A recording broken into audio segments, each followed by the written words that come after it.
Selamat malam, salam sejahtera. Terima kasih karena bersama dengan saya di Nazilin Unity Channel. Sejak kebelakangan ini, hari demi hari kita digemparkan, disajikan dengan tangkapan SPRM yang paling mengejutkan. Bahkan tangkapan demi tangkapan menjadi lebih pelik dan lebih pelik dan lebih pelik lagi. Ada yang kita tak pernah dengar akhirnya ditangkap.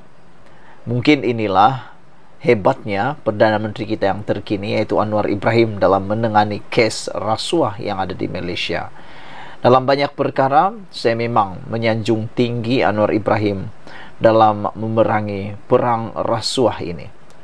Saudara-saudara sekalian, hari ini kita digemparkan dengan satu tangkapan oleh SPRM yang membabitkan penjualan emas bernilai ataupun seberat 100 kilogram. Yang ini yang kata tadi pelik. Tak pernah saya dengar SPRM menangkap orang gara-gara jual emas seberat 100 kilogram. Siapa boleh tolong kira berapa nilai 100 kilogram itu? Dan agak-agak lah kan, berapa banyaknya, berapa besarnya, dan berapa bentuknya emas 100 kilogram. Ini bukan 100 gram, ini 100 kilogram. Dan perkara ini pula berlaku di Sabah. Banyaknya 100 kilogram kan, dari mana dia dapat emas tuh? Itu yang menjadi persoalannya. Dan kenapa SPRM tangkap orang yang jual 100 kilogram ini? Rupa-rupanya ceritanya ialah apabila gara-gara menjual emas RM 25 juta, 6 individu termasuk Datuk telah direman selama 3 hari. 6 individu termasuk seorang bergelar Datuk ditahan reman 3 hari oleh Suruhanjaya Pencegahan Rasuah Malaysia SPRM bagi membantu siasatan kes penipuan terhadap deklarasi penjualan hasil perlombongan emas bernilai RM25 juta. Semua suspek iaitu 5 lelaki dan seorang wanita yang berumur antara 42 hingga 67 tahun ditahan di pejabat SPRM Tawau tengah malam tadi bagi membantu siasatan mengikut Seksyen 420 Kanun Keseksaan. Perintah tahanan reman 3 hari itu bermula hari ini hingga Jumaat yang dikeluarkan Magistrat Leona Dominic Majilu ke atas semua suspek selepas membenarkan permohonan mengikut Seksyen 117 Kanun Tata Cara Jenayah yang dibuat Pegawai Pendakwa Raya SPRM Asmawi Kulub Lam di Mahkamah Magistrat Tawau di sini hari ini. Difahamkan semua suspek termasuk Ketua Pegawai Eksekutif dan Pengarah Syarikat dengan curangnya disyaki memperdaya Kerajaan Sabah dengan mengemukakan penyata penjualan emas yang mempunyai butiran palsu. Perbuatan itu dilakukan dipercayai untuk mengelak dan membayar royalti emas sebenar kepada Kerajaan Sabah terhadap hasil emas yang dilombong di Bukit Mantri dekat sini.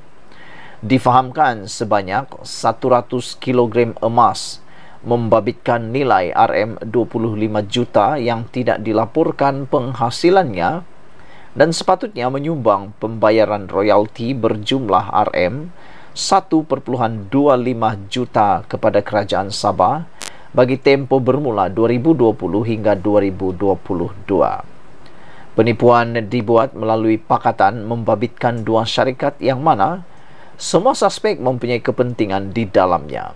Terdahulu, semua suspek tiba di pekarangan mahkamah di sini kira-kira jam 11 pagi dengan masing-masing menaiki kenderaan diiringi pegawai SPRM sebelum dibawa ke bilik mahkamah. Rupa-rupanya ini cerita dia. Mereka melombong dan telah menjual emas seberat 100 kilogram tersebut membabitkan nilai RM25 juta. Tetapi yang menjadi kesalahan ialah tidak melaporkan penghasilannya dan sepatutnya menyumbang pembayaran royalti berjumlah RM1.25 juta kepada Kerajaan Sabah dalam tempo bermula 2020 hingga 2022. Penipuan itu dibuat melalui pakatan membabitkan dua syarikat yang mana semua suspek mempunyai kepentingan di dalamnya. Tapi yang menarik perhatian saya ialah perbuatan itu dilakukan dipercayai untuk mengelak dan membayar royalti emas sebenar kepada kerajaan Sabah terhadap hasil emas yang dilombong di Bukit Mantri dekat sini. Woi, Bukit Mantri ini di mana? Dekat sini ini. Di Tawau. Aha, di Tawau. Rupa-rupanya ada pelombongan emas di Bukit Mantri di Tawau. Betul kan ya? Kalau betul, banyak juga emas dorang nih sampai boleh mencecah 100 kg tersebut. Dan sebenarnya perbuatan mereka ini telah menyebabkan kerajaan negeri Sabah kerugian royalti sebanyak 1,25 juta.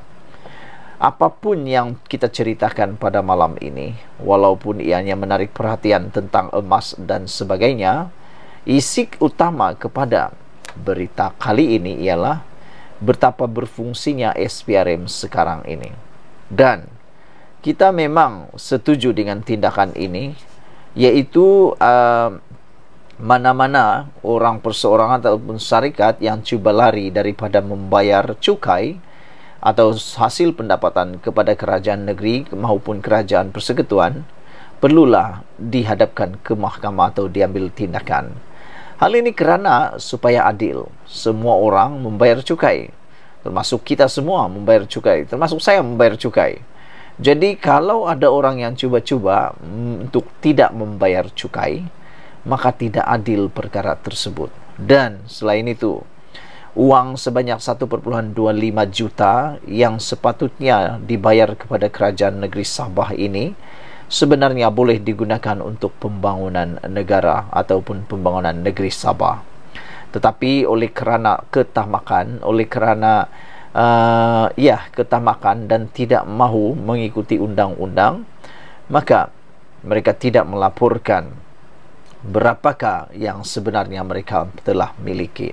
Tetapi itulah, orang kata tamak selalu rugi. Kadang-kadang tamak tu untung jugalah kan, tapi biasanya akan rugi. Sepandai-pandai tupai melompat, akhirnya akan jatuh ke tanah juga.